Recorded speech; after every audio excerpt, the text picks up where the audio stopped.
好的，亲爱的观众朋友们，欢迎回到《猛鬼大厦2》第11章的内容。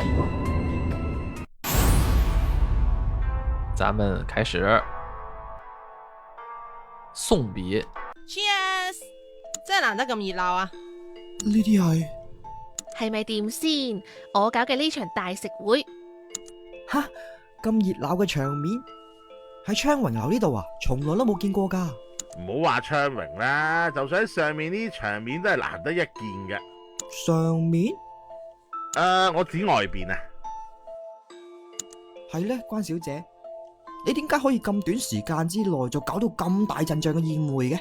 呢個唔好問啦。總之就當係慶祝你死過翻生，同埋就嚟完成任務啦。李成看着居民們開心熱鬧的模樣，一時間也感觸良多啊！睇啲舊電影嘅時候呢，都知呢屋村裏邊呢好有人情味噶，家家戶戶喺節日嗰陣時呢都會聚埋一齊噶。但係我從細呢就一個人喺間屋村裏邊周圍走，發覺呢種人情味一早已經冇咗咯。咁捉咩啊？雖然呢度發生過好多唔開心嘅事，但你捱過晒啦，嚟啦，開心啲。多謝你啊，關小姐，都多謝你啦，大叔。關我撚事咩？又唔係我策劃嘅。我喺昌榮咁耐以嚟，經歷咗咁多嘢，咪有你一直喺度幫我咯。喂，早排你先屌緊我話我俾你見鬼喎，又話我冷血啊乜柒乜柒咁樣嘅喎。咁係我唔識啫，而家我明噶啦，我明點解你要俾我見到鬼。睇到鬼之後，我明白好多嘢，有一啲我以前從來冇諗過，但係因為啲鬼嘅關係呢，我而家諗得好透徹啦。人嘅生命呢，好可貴嘅，如果唔好好珍惜，死咗之後就會變冤魂，有冤無路訴，只能夠一日復一日，記住以前嘅前塵。我明做人唔可以俾自己留有遺憾，我都明如果唔好好地過活，會對唔住啲屋企人，亦都對唔住我自己。呢啲所有嘢呢，都係因為你俾我見到鬼之後，我先感受到嘅。所以大叔，我要多謝你。都黐撚線嘅你，唉，你明白就好啦吓。李導演一想到李成的遭遇以及他在昌榮樓所經歷的事，一時間也難掩情緒啊！大叔，你做咩啊？你唔係喊啊嘛？唔好喊啦！喂，你已經好醜樣噶啦，係咪想謀殺啊？你收嗲啦！李成，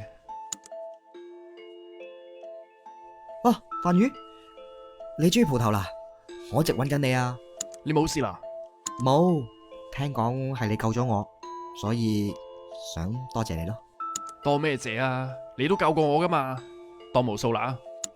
唉，如果唔係因為我太廢，笨手笨腳咁樣俾佢發現咗，就唔使搞到自己咁危險啦。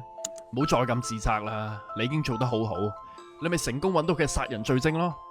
只不過人算不如天算，結果好難預計到嘅。賴美惠佢係點死噶？我救你嗰陣整壞埋佢個法器，所以佢就俾鬼婆同埋佢老公殺咗。吓？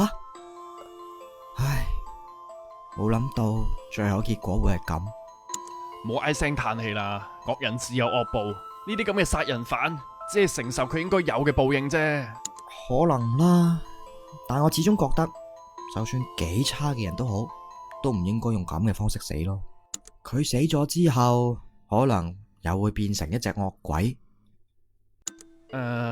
你都諗得幾多噶喎，不過你份人就係咁，成日淨係諗人哋。李成點點頭啊，樊宇說他還有事情要做啊，拍了拍他的肩膀就走了。你哋唔好掛住講嘢，嚟食飯啦。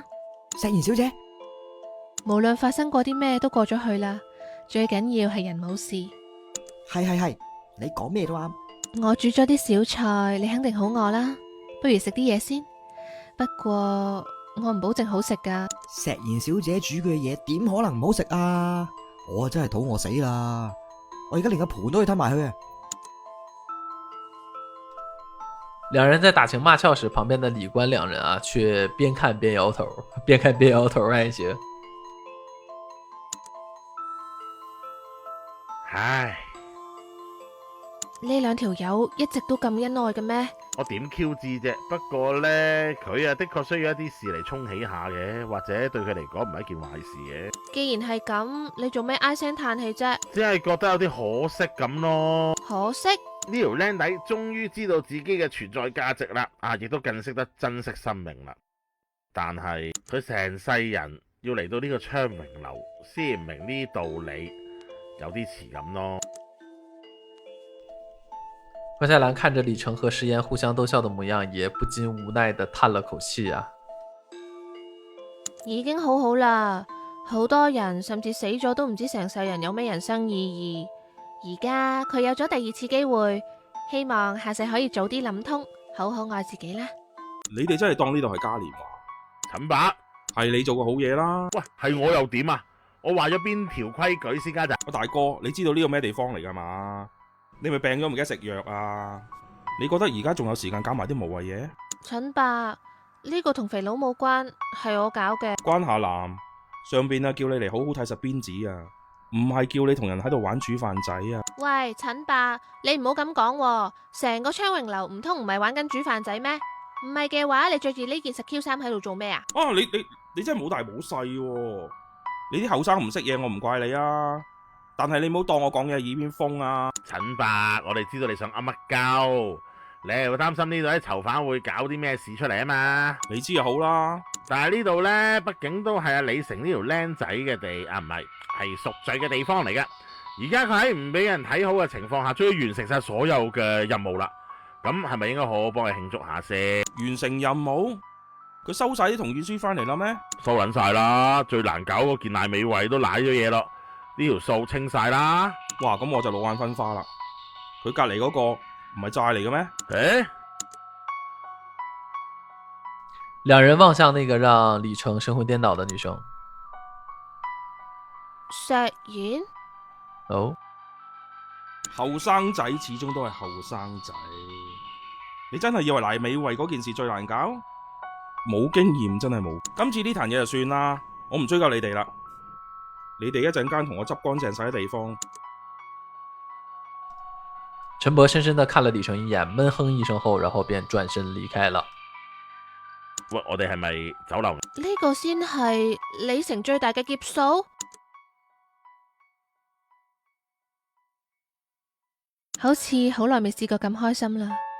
係啊，我都係第一次咁放鬆咋，睇住頭頂燈籠同大家咁開心嘅樣，真係好似電視呢啲中秋晚會咁溫馨。自從你嚟咗昌榮之後，經歷咗咁多嘢，你冇後悔過咩？吓，做乜突然間問呢個嘅？好奇咯。講到尾，對於一個保安嚟講，你喺度經歷過嘅嘢，可能比其他人嘅一生仲要精彩。咁又係，後唔後悔？冇啊，我反而好慶幸自己嚟到呢度，識到咁多咁得意嘅住戶，好似陳師奶啦、笑笑啦、大叔，仲有鄭小姐啦。點解冇我嘅？梗係包括石妍小姐你啦。包括好似買餸搭棵蔥咁啊？你當我贈品啊？唔係，石妍小姐你係最重要，如果係菜裏邊你係最正嗰條。玩下你咋？我講嘅都係真噶。喺昌榮呢度，如果唔係因為你一直鼓勵我、支持我，我都冇乜可能堅持。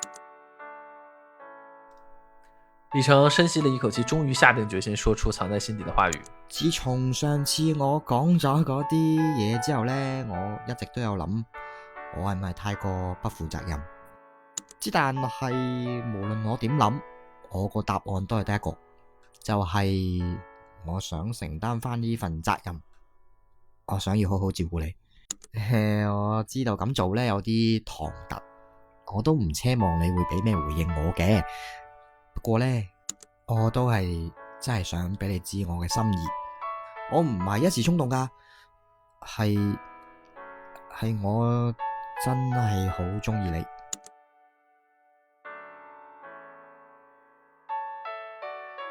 有啲事唔需要咁刻意強調。李成顿时感到面红耳赤啊！他本是只是想表达自己的心意，没想到石岩会如此直接的回应他。一时间，他感到整个昌荣都被粉紅色的泡沫包圍啦。咁你仲想唔想我搬啊？哦，呢個唉真係個難題嚟喎。這應該是結局分支，我看這個還沒拆掉，不想啊，這個沒事兒，這個到時候結局再給大家那個一塊歸納。昌榮樓近排多咗咁多新住客，我諗應該唔會咁快拆啩。既然係咁，我諗我都唔使咁急搬啦。係啦，咁咪可以再住多一陣啦，睇情況先講啦。我明啦。此刻李成的眼中只有石岩，而石岩的眼裏也只有李成。呢份同意書我唔俾你住啦。他深情地看着李成，仿佛眼光永遠都不想離開他。這嚇我一跳，最後這個結尾這個好的，那本章結束了，各位。